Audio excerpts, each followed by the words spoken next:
Bonjour, bienvenue dans Lumière Intérieure. Cette semaine, j'ai la joie d'accueillir une chanteuse qui a été révélée il y a plus de 25 ans dans Notre-Dame de Paris. À l'époque, elle n'avait que 16 ans et elle incarnait Fleur de Lys.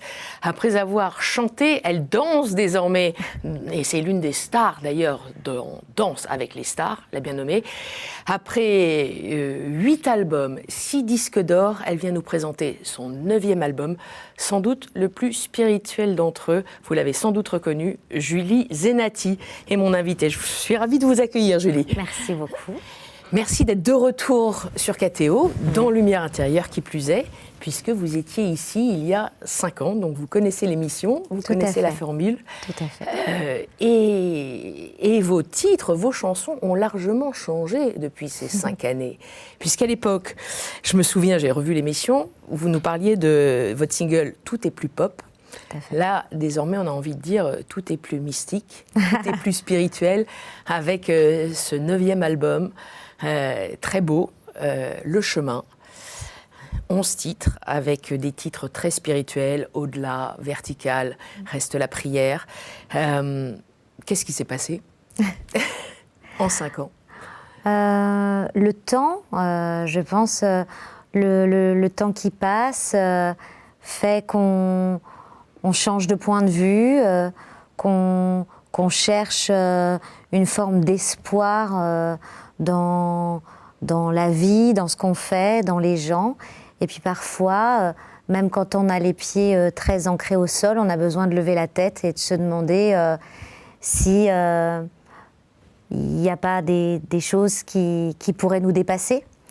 Et je pense que c'est le chemin un petit peu que j'ai fait. C'est-à-dire d'avoir l'impression que tout est toujours en mouvement, de faire en sorte que chaque son, que chaque odeur, que chaque rencontre soit comme des cadeaux qui ne font que nourrir la personne que je suis. Et je pense que c'est en même temps une forme de maturité qui flirte avec la spiritualité, clairement. Mais ça, c'est l'affaire du temps. Plutôt le temps qui passe, plus qu'un événement déclencheur. Oui, je pense que c'est... En fait, je pense aussi qu'il y a un moment, la société dans laquelle on vit est extrêmement anxiogène parce qu'on est complètement immergé dans un flux d'images violentes, dans une atmosphère de conflit, et de dissonance en fait. Et je pense qu'à un moment, pour pouvoir s'extraire de tout ça, il y a besoin d'aller fouiller un peu en soi et en faisant ce travail-là, pour pouvoir se faire du bien, on se rend compte qu'il y a des choses qui peuvent nous nourrir autrement et nous permettre de prendre un peu de recul, de la distance et de continuer à nourrir une forme d'espérance aussi bien pour nous que pour nos enfants aussi. Vous avez donc cheminé avec cette espérance. Ce sont des mots très chrétiens, vous en avez conscience. D'ailleurs, je vous propose d'écouter Le Chemin, qui est le titre phare, qui clôt l'album d'ailleurs, album du même nom. On écoute et on en reparle. Il faut vivre d'instant. Demain, c'est si loin qu'on oublie qu'avant demain, il nous reste aujourd'hui. Prenons le temps d'un infini pour tout vivre aujourd'hui, tout vivre un jour. Demain, c'est si loin qu'on oublie qu'avant demain, il nous reste aujourd'hui. Prenons le temps d'un infini pour tout vivre aujourd'hui, tout vivre aujourd'hui. Je prête l'oreille, j'entends ta sagesse. À chaque jour sa peine, j'aurai soin de moi-même ici, maintenant. Je fais ce vœu pour vivre d'instant. Il faut vivre d'instant. Demain, c'est si loin qu'on oublie qu'avant demain, il nous reste aujourd'hui. Prenons le temps d'un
Alors revenons sur ce chemin qui est typiquement un mot chrétien.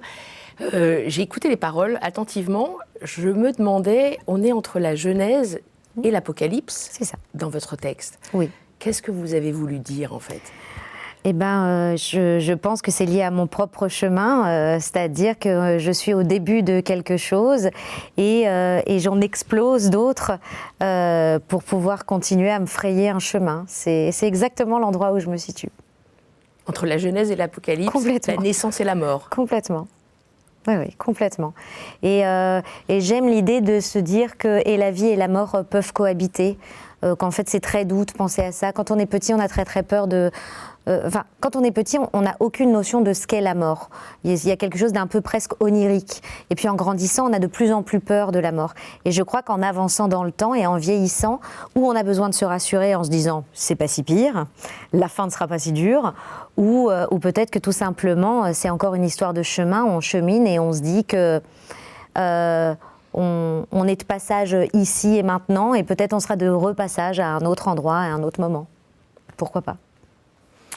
Ce chemin, vous l'avez pris avec d'autres artistes. Vous avez été accompagné notamment par Icare, par Jacinthe Desfrangines, autant d'invités qui étaient chez nous aussi dans Lumière Intérieure. Et Camille Berthollet. Et aussi. Camille Berthollet. Ah ouais. C'est pour ça que je parle D'elle d'elle également, la violoncelliste. Je vous propose de regarder un petit extrait des coulisses de votre clip vidéo où on l'aperçoit. Oui. Je vais harmoniser avec les autres voix aussi. Hein. Ok, c'est parti.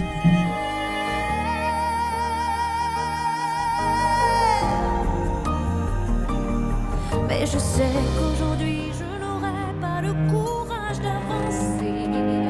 Sans toi je resterai figée à l'idée même d'essayer. Je pense que ça a marché. On va refaire cette partie-là.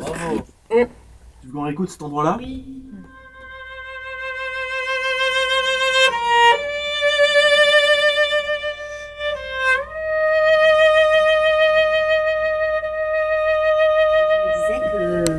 Peut-être on pourrait réussir à faire une intro dans cette ou carrément ça ou dans l'esprit J'ai kiffé.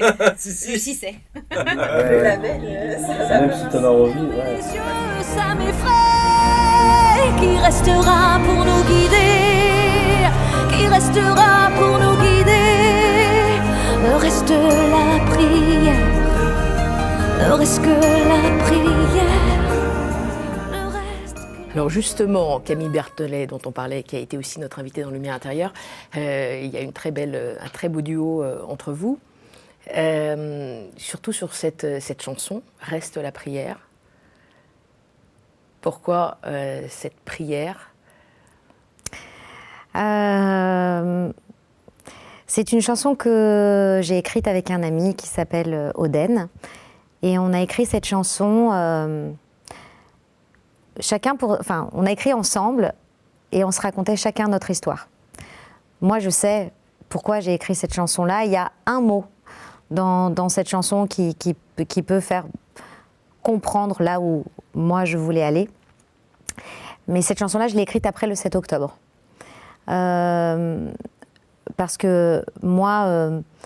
Mon identité n'est pas une identité chrétienne et malgré tout aujourd'hui je m'en vais chanter dans des églises et il est vrai qu'après le 7 octobre il y a eu évidemment pour tout le monde et pour tous les juifs du monde entier un questionnement sur son identité, un questionnement et c'est aussi un chemin évidemment que j'ai pris et que j'ai fait. Le mot dont vous parliez, c'est le mot étoile? C'est le mot ouragan. Ouragan. Oui, parce qu'on a... Avec le 7 octobre. Voilà, on a dit que c'était comme un ouragan qui s'était abattu sur cette rave party. Et c'est vrai qu'il y a des mots forts et des mots de doute. Qui restera pour nous guider? Oui. Interrogez-vous dans cette chanson. Oui. Est-ce que c'est une chanson d'espoir ou plutôt de doute quand même? C'est une chanson de doute qui tend vers l'espoir, parce qu'elle pose quand même la question. Elle ne dit pas « il n'y a plus personne ». Elle dit « on se tue pour des religions, on se tue pour une identité et pour un Dieu. Et finalement, la question que je pose, c'est lequel va rester? Et en fait, finalement, est-ce que lequel, c'est pas un seul? Et cette chanson-là, pour moi, c'est une prière aussi bien pour les Juifs que pour les musulmans, que pour les chrétiens. C'est une forme de prière quelque part un peu païenne, mais qui dit... aussi un titre. Oui, aussi un de titre de votre chanson, l'album, mais païenne. qui dit qu'on y croit ou qu'on n'y croit pas, il y a quand même un endroit où on se rencontre tous. C'est que normalement, c'est un endroit de paix. La religion, c'est un endroit de partage, c'est un endroit de rencontre. Et c'est aussi tout ce que veut dire cette chanson. Quand je dis que j'aurais trop peur de bouger, c'est j'aurais trop peur c'est une façon de dire presque j'aurais peur d'exister.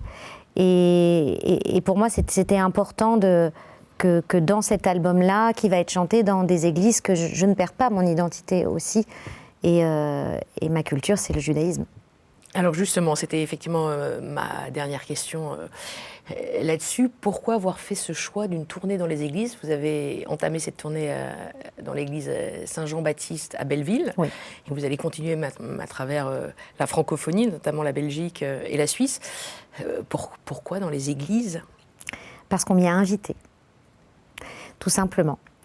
On m'a proposé Vous de avez chanter. hésité? Oui. C'est un lieu chargé, connoté. Chargé, oui. Connoté aussi, de par mon identité.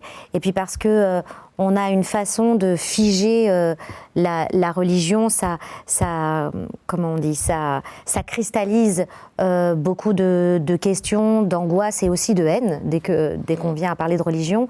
Moi, cet album-là, c'est un album œcuménique. Et pour moi, c'est aussi important de dire que moi, je ne suis pas chrétienne, mais que j'ai été invitée et je suis accueillie dans cet endroit-là. Et je suis très fière de pouvoir aller partager mes histoires, ce que je suis, ma spiritualité, avec qui voudra bien être assis dans ces églises avec moi.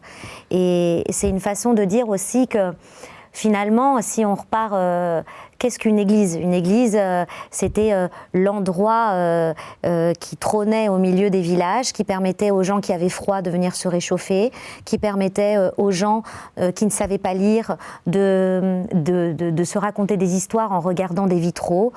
Finalement, l'église, c'est un endroit de partage, de communion et d'échange. Et c'est exactement ce qu'est la culture. Donc, pour moi, culte, culture, il y a quand même beaucoup de points communs.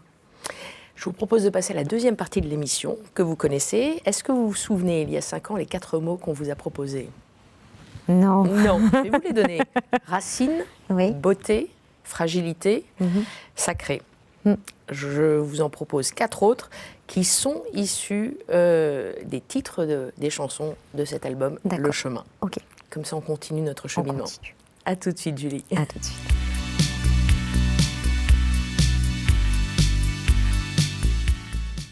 Julie, Oui.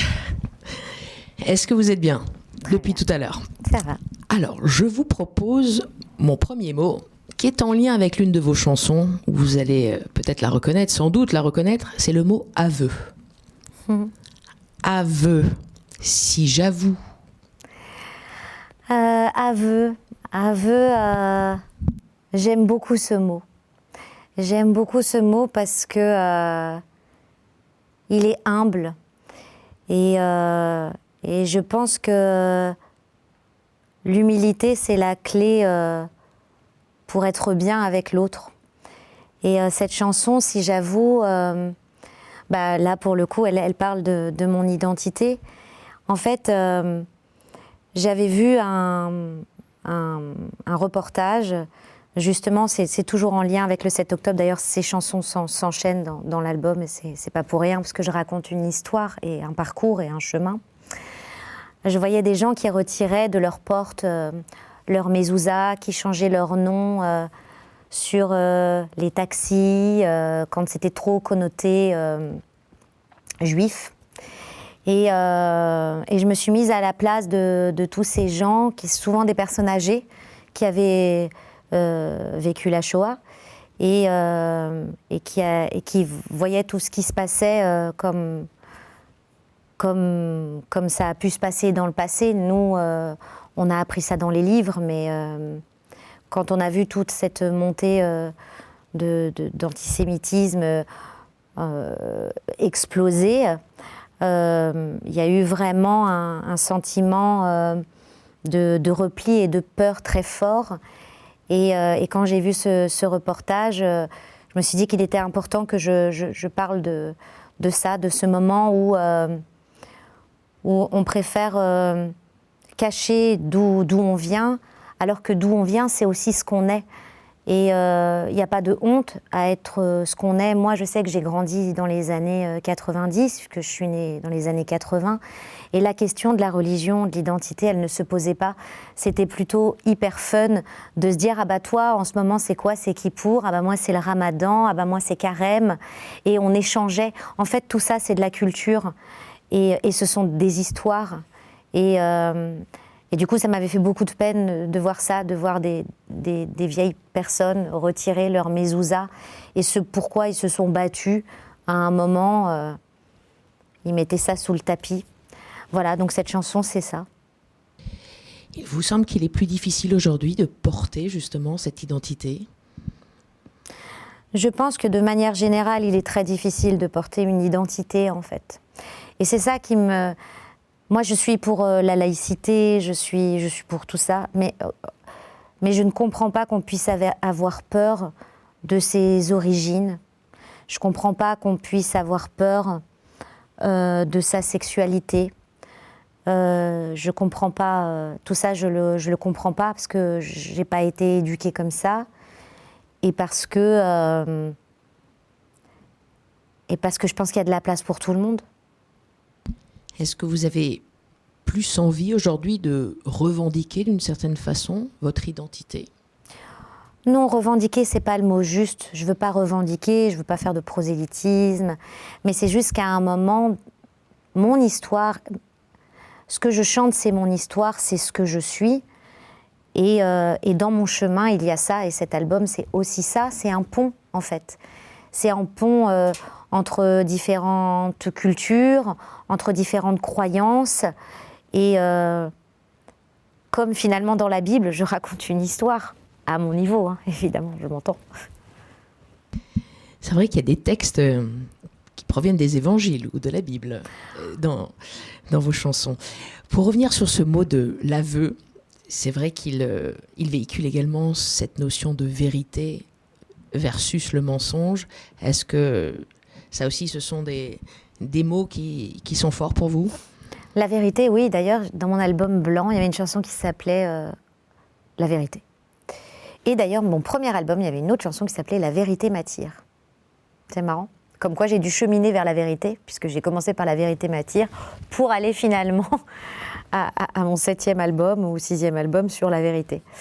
Oui, bien sûr, mais je pense que c'est des valeurs d'éducation. C'est-à-dire que moi, on m'a toujours dit que mentir, c'était pas bien, et que mentir, ça rendait pas heureux. Et je crois que c'est vrai. Et finalement, toute ma quête et tout mon chemin, et comme tout le monde, je pense, il est d'aller vers des moments joyeux et des moments doux.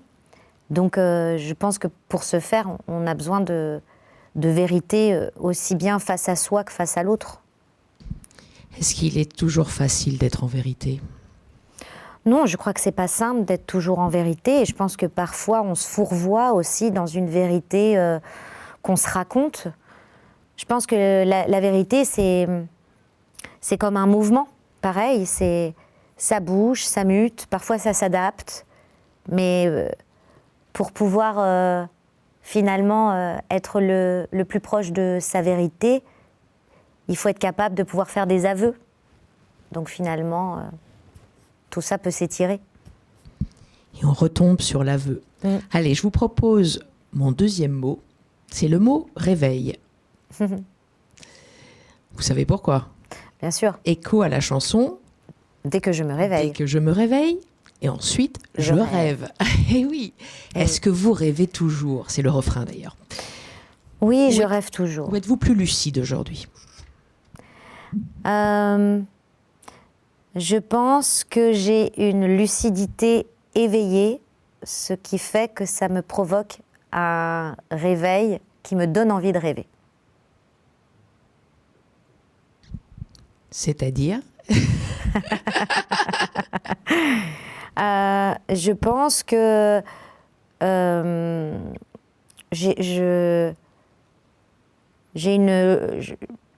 suis assez lucide et sur le monde qui m'entoure et sur moi et sur plein de choses.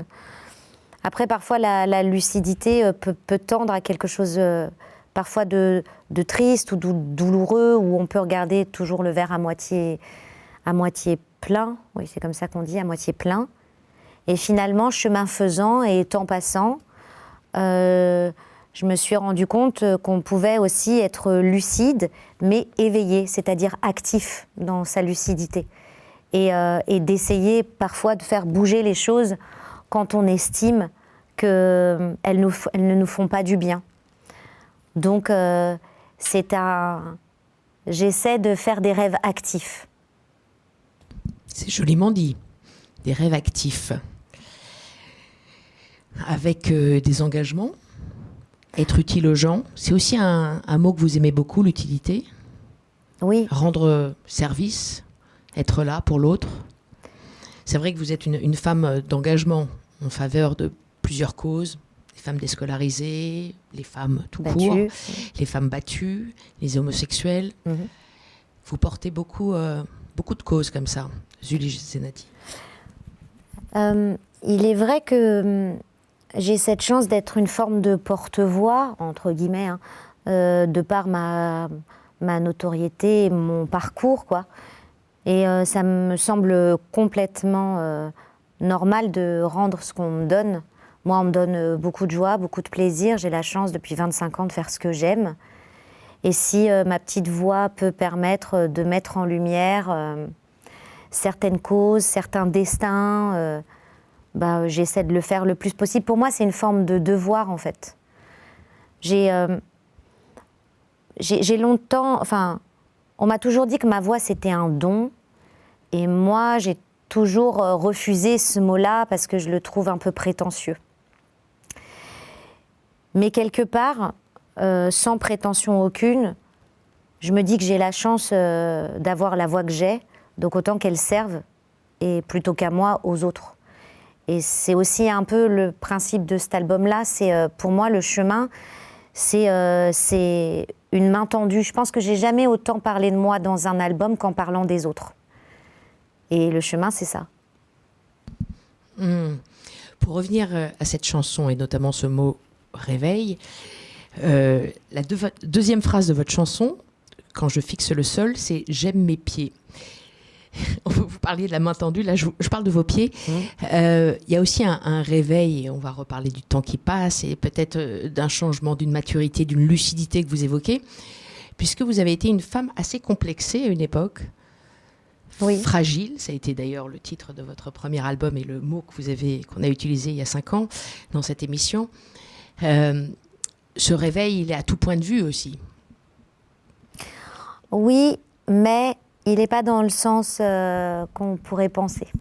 Je pense que, enfin, de mon point de vue, mais ça c'est encore très récent, je pense que j'ai toujours essayé d'être beaucoup plus forte que je ne suis, mais qu'en fait aujourd'hui, j'accepte complètement mes faiblesses, ma timidité, mon manque de confiance. Ça fait partie de moi et c'est comme ça. Colosse aux pieds d'argile. Pour revenir sur les pieds. Oui, ça pourrait. Vous n'avez plus de complexe? Si, j'en ai, comme tout le monde. Je crois qu'on n'a jamais plus rien. Il n'y a rien d'extrême. Et d'ailleurs, l'extrême, ça ne va pas. C'est pas ça, la vie, c'est bien plus de nuances. Aujourd'hui, j'ai pas de complexe. Demain matin, on verra. Ah oui, il y a toujours quand même une remise en question, jour après jour. Demain matin, on verra. Ouais. Au réveil, on verra. Au réveil, on verra. On verra et on rêvera. Bien sûr. Surtout, on s'attellera à rêver et à ne pas se laisser porter par une lucidité négative. Vous avez toujours cet optimisme qui vous porte le matin, au réveil justement, qui reste là quand même, ancré cette petite flamme. Vous qui avez connu comme toute personne quelques échecs, est-ce que ces échecs-là, notamment je pense à un album qui a moins bien marché qu'un autre à une époque, ou même des échecs ou des pertes personnelles, est-ce que le fait d'être plus conscient elle change la donne aussi sur ce réveil dont on parle? Je pense que les enfants, ça change le réveil. Ah bah oui, déjà concrètement. Bah concrètement, c'est ça. Les enfants, ils vous donnent une place, ils vous donnent une constance, ils vous donnent plein d'espoir et ils vous donnent aussi une responsabilité. Et moi, le seul engagement que je veux prendre avec mes enfants, c'est qu'ils soient heureux. Donc, je ne peux pas ne pas l'être. Vous êtes heureuse? Oui. C'est un effort? Non. C'est naturel.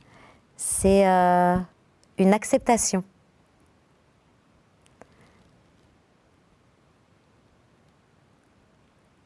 Une acceptation. Ouais. Parce que je pense que le bonheur, il vient beaucoup de tout ce qui nous entoure et qu'il faut savoir l'accueillir. En fait, il ne faut pas aller le chercher. Il faut réussir à l'accueillir, donc il faut avoir tout le temps les yeux ouverts, les oreilles aiguisées et la curiosité au taquet. Et est-ce qu'avec l'âge, on l'accueille mieux, ce bonheur? Oui, on l'accueille mieux et surtout, on l'accueille pleinement. Alors justement, on parlait de l'âge. Voici le troisième mot, c'est temps. Ah. Ça aurait pu être vertical, mais temps, ça englobe encore plus de choses. Et c'est un mot que vous avez évoqué tout à l'heure. Alors, temps, il y a, pour moi, aujourd'hui, je vois le temps plutôt vertical qu'horizontal. Avant, j'étirais le temps parce qu'il me faisait peur. Et aujourd'hui, le temps me rend plus grande, plus forte, plus prête à vivre des choses. Et d'ailleurs, Vertical, qui est une chanson de l'album, je parle d'amour infini, ici, après, voilà. Et puis, il y a une autre chanson qui s'appelle « Il y a un temps pour tout », qui est un message que j'adresse à ma fille. Ava. Ava. Qui veut dire vivre, oui, en hébreu. Tout à fait. Tout à fait. Et c'est une ado. Donc, je lui dis qu'il faut qu'elle prenne son temps. Elle, il faut qu'elle l'étire encore et qu'elle prenne le temps de vivre et le temps d'avoir l'âge qu'elle a et de ne pas sauter des étapes. Et du coup, je me suis beaucoup inspirée aussi des évangiles pour ce texte-là. Il y a un temps pour tout, il y a un temps pour mourir, il y a un temps pour creuser, il y a un temps... Et en fait, c'est en lisant ce texte que j'avais vraiment l'impression que c'était tout ce que j'avais envie de lui dire et je ne savais pas comment lui dire qu'elle aura le droit à un moment de prendre ce temps pour me détester parce que c'est important d'un moment de détester sa mère. Elle aura le droit, mais elle a tout le temps pour ça parce qu'en fait, je serai toujours là. Et c'est ce que je raconte dans cette chanson. Cette chanson sur le temps, un temps pour tout, qui est donc dédiée à votre fille Ava, qui a aujourd'hui l'âge que vous aviez lorsque vous avez démarré votre carrière. Ouais. C'est là que je vois vraiment que j'étais bébé. Hein. Oui, elle a 14 ans aujourd'hui. Alors moi, j'ai commencé à 16 ans avec Notre-Dame, mais à 14 ans, j'avais déjà enregistré une bande originale pour un dessin animé, j'avais déjà enregistré un single à Londres, enfin j'avais déjà fait quand même quelques petites choses. Et c'est vrai que je me dis quand même que j'avais les pieds bien ancrés parce que on est quand même tout foufou à 14 ans. Et moi j'ai suivi mon petit chemin, j'ai suivi ma voie. Et votre fille, est-ce que vous la menez vers une voie parallèle ou au contraire, vous essayez de la réfréner vers cette voie-là ou... Comment vous l'accompagnez dans cet âge? Ma fille, je la suis, tout simplement. Mon accompagnement, aujourd'hui, il s'arrête au moment où elle ferme la porte. Mais je lui prends la main quand elle le demande, je la console quand elle le demande. Je reste à disposition. Les paroles sont très belles de la chanson. Je t'ai donné ma paix, mon épaule, mon sang, une porte s'est ouverte. Tu m'as faite maman. Oui, parce que je crois que le jour où je suis devenue maman, il y a quelque chose de très fort qui s'est passé en moi, c'est que tout d'un coup, j'ai pas eu vraiment une place d'ado, j'ai pas vraiment eu une vie d'ado. Donc moi, je suis passée de la petite fille à la chanteuse. Puis après, tout le reste est un peu flou en termes de place. Et en fait, le jour où elle est née, je me souviens, je l'ai prise dans mes bras et je lui ai dit bonjour, bon bah moi je suis ta mère, on va passer toute notre vie ensemble quoi. Mais je sais pas ce que ça veut dire. Et oui, elle m'a donné une place, elle m'a donné un statut, elle m'a rendue responsable. Ça, c'est un grand cadeau. Ça, c'est pour Ava. Et vous avez aussi un petit garçon, Oui, Elias, oui. qui a 8 ans, je crois. 7 ans. 7 ans, L'âge de raison. à l'âge de raison. Pas vraiment. Est-ce que c'est le cas? Non. Est-ce qu'il y a une chanson pour lui? Pas encore. Pas encore. Pas encore. Ça viendra. Parce qu'il y a un temps pour tout. Mais pour l'instant, c'est mon fils, c'est un peu mon refuge. Je crois que j'étais un peu comme lui quand j'étais petite. Il est très solaire, il est très avenant, il est très joyeux. Il est très libre en fait. Et c'est très agréable à vivre, un petit garçon comme ça. Une grande différence entre une petite fille et un petit garçon? Oui, tout à fait. C'est-à-dire qu'elle, dès la naissance, elle fronçait les sourcils, quoi. Elle était déjà... les petits filles, c'est très cérébral, quoi. Il y a quelque chose, enfin en tout cas à la mienne. Et lui, il a quelque chose de très léger, ce qui n'empêche pas que je pense que ça soit un grand angoissé. Mais il a une légèreté de vie qui est absolument délicieuse à manger tous les jours, vraiment. Quand on pense au temps, on pense aussi à la transmission. Oui. Comme on parle des enfants. Importante. Quelle serait-elle, cette transmission? Que souhaiteriez-vous leur léguer? Je voudrais leur léguer leur histoire. L'histoire de leurs parents, de leurs grands-parents, de leurs arrière-grands-parents. Et j'aimerais leur léguer la liberté, dans le sens large du terme. C'est-à-dire, comme dirait Florent Pagny, la liberté de penser. Parce que je pense qu'il y a tellement de bruit autour de nous que c'est difficile de penser par soi-même. Le libre choix. Et la liberté, c'est aussi accéder à une forme de bonheur, parce que on s'invente les contours de sa vie. Et ça, c'est incroyable, je pense, quand on peut le faire, quand on se laisse juste guider par sa propre liberté, son envie et son besoin. Ça semble égoïste, mais je pense que c'est nécessaire pour ensuite pouvoir s'ouvrir aux autres et vivre avec les autres.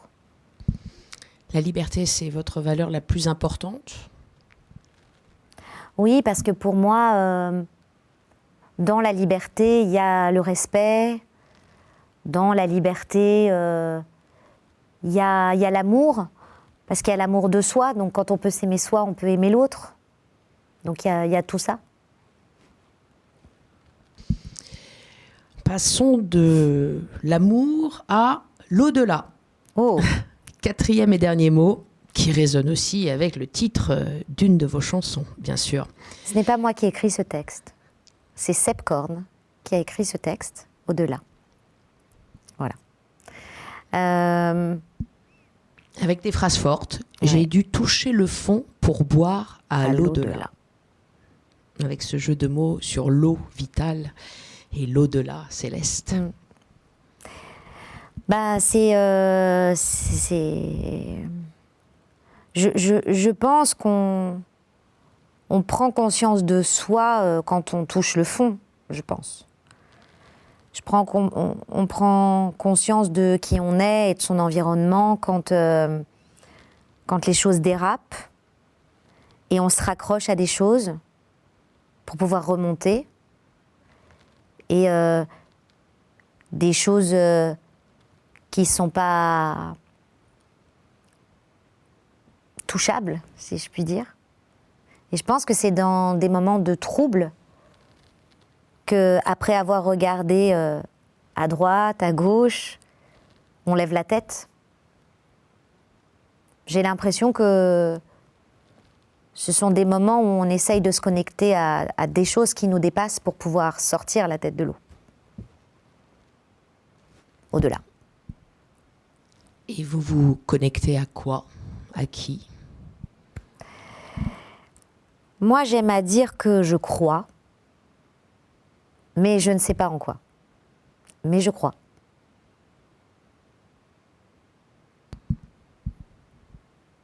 C'est paradoxal? Non, je crois pas. On n'est pas obligé de savoir en qui on croit pour croire. On peut juste ressentir des choses qui nous dépassent sans forcément mettre un visage, un nom. Même le nom de Dieu? Chez moi, on ne le dit pas déjà. C'est vrai, Il n'a pas de visage. il n'a pas de visage. Mais cette transcendance que vous évoquez. En tout cas, elle est spirituelle. Elle n'est pas énergétique. Elle n'est pas karmique. Je pense que j'ai dépassé ce stade-là. Je suis au troisième ciel, enfin, puisqu'il y a 4 cieux, c'est ça, je crois. Les cieux, c'est 4 étages. Là, je dois être au 3e. Je ne sais pas trop encore où je situe ma croyance, mais en tout cas, j'aime à me dire que il est important de se laisser surprendre, et pour se laisser surprendre, il faut croire que tout est possible et que le champ des possibles est infini. Alors, est-ce qu'il est vers le haut ou pas? Ça, j'en sais rien. Vous rappeliez votre judéité. Est-ce qu'il y a quand même des pratiques, des choses qui perdurent justement de votre culture, de cette tradition, cette religion? Oui, bien sûr. Moi, de toute façon, mon identité, c'est le judaïsme. Et c'est au-delà de la religion, c'est que je suis née juive, et voilà. Donc, mes traditions, mes coutumes, les lieux de prière pour ma famille se font dans des synagogues. Mais il y a une forme de pratique chez vous? Oui, bien sûr, bien Oui. sûr. Oui, oui. Mais pour moi, c'est un bout d'histoire que je lègue à mes enfants. C'est leurs origines. Oui. Après, ils en feront ce qu'ils ont envie. Donc il y a une pratique ancrée chez vous? Oui, tout à fait. C'est de la tradition, vraiment. Et en même temps, une forme de croyance, mais qui doute, ou pas. Enfin, cette croyance qui est... Non, j'ai je du doute m- pas au fait de croire. Non, je crois. Mais en quoi? C'est assez flou. C'est ça qui est étonnant. J'ai pas la foi, si c'est la question. Ce terme au-delà, il vous fait penser à quoi par ailleurs? Il me fait penser à... Il me fait penser à la douceur d'après. Vous la voyez comment? Nuageuse? Au ciel? Paradisiaque? Je ne sais pas vous dire, mais en tout cas, Nébuleuse? moi, j'aimerais bien que ça soit douillet. Hein. Ouais, que ça soit moelleux et douillet. Si ça pouvait ressembler un petit peu à une barbe à papa, ça me plairait bien. Avec une continuité de l'âme.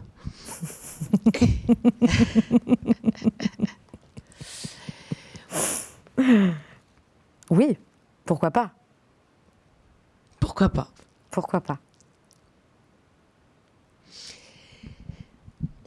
Ce titre de chanson ainsi que votre album Le Chemin est une vraie méditation en tant que telle, Julie Zenati, non? Oui, oui, bien sûr. Pour en fait, vous-même et pour l'autre. pour moi-même et pour l'autre, mais en fait, moi, c'est pas noir ou c'est pas blanc, c'est pas l'un ou l'autre.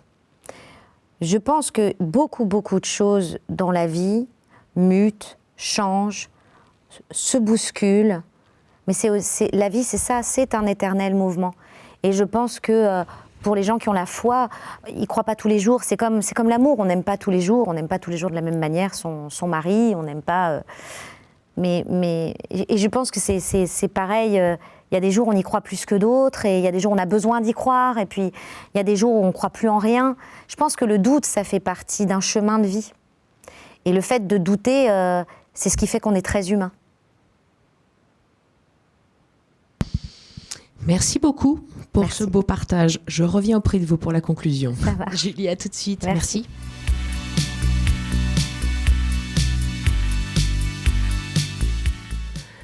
Julie Zenati, je suis de nouveau en face de vous. Oui. Alors, comment ça s'est passé, ce deuxième Lumière intérieure, avec ces mots? Bah écoutez, très bien, encore une fois.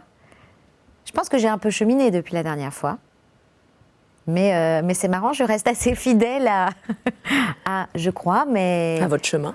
Voilà, peut-être pas tous les jours, peut-être pas vraiment à je ne sais pas vraiment quoi, mais non, c'était très intéressant. Et merci d'avoir plongé dans les chansons, parce que c'est vrai que ça a été un exercice très particulier de réussir à faire un album qui puisse en même temps me raconter dans une forme de spiritualité et surtout qui puisse être chanté dans les églises, puisque tout part de là en fait. Parmi les 4 mots que je vous ai proposés, issus de vos chansons, certains sont des titres de chansons, est-ce qu'il y en a un qui vous a un peu plus marqué que d'autres? Aveu, réveil, temps, au-delà. Aveu. Aveu, Oui. c'est ce que vous disiez au début, oui. Oui, je pense que aveu, c'est... pour moi, c'est presque comme les ordinateurs. L'aveu, c'est un reboot.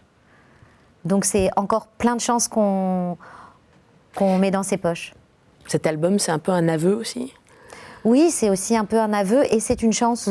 Parce que je n'avais pas du tout prévu de faire un album. C'est vraiment un album, comme je dis, un peu bonus. C'est parce qu'on m'a proposé d'aller chanter dans des églises que j'ai décidé de faire ce disque. Mais a priori, j'avais plutôt l'intention de préparer un best-of. Hein. J'étais... Ça sera la suite, le prochain? Ou pas?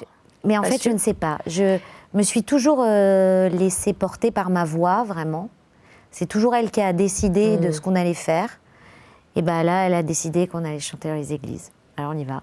On verra après. Votre voix avec un X, Oui. que je vous propose d'entendre un peu. Quelle est votre chanson préférée sur votre album? Vous Ah, devez c'est toutes dur. les aimer, mais... Et une que vous pourriez nous partager? Peut-être... Reste la prière, c'est une chanson que j'aime beaucoup. Ouais. Qui tombe à point nommé ici. Mhm. Est-ce que Oui, bien sûr. vous acceptez de nous partager Oui. cette prière? Sans Camille Berthollet, mais bon. Sans Camille Berthollet. Mais je sais qu'aujourd'hui je n'aurai pas le courage d'avancer. Sans toi je resterai figée à l'idée même d'essayer toujours peur de l'ailleurs et de là où l'on saute sans filet. Ouvrir les yeux, ça m'effraie. Ouvrir les yeux, ça m'effraie. Qui restera pour nous guider? Merci beaucoup, Julie Zenati. Très, très touchant. Même a cappella, c'est merveilleux. Merci. Sur l'album, vous l'entendrez également avec Julie Berthelet au violoncelle. Camille. Julie, Julie, Oui, je vois Julie, des Camille. Julie partout maintenant. Donc C'est Camille Zenati, Julie Berthelet. Bon. Camille Berthelet. Merci infiniment pour ce moment, pour Merci ce beaucoup. partage, pour cette lumière intérieure et pour ce chemin qui est votre album que je vous conseille d'aller acheter, signé Julie Zenati. Comme d'habitude, vous pouvez réécouter cette émission sur ktotv.com, vous connaissez l'adresse, et je vous dis à la semaine prochaine. Au revoir. Face à l'inacceptable, dans ce décor, les larmes font des rivières. Ne reste que la prière, ne reste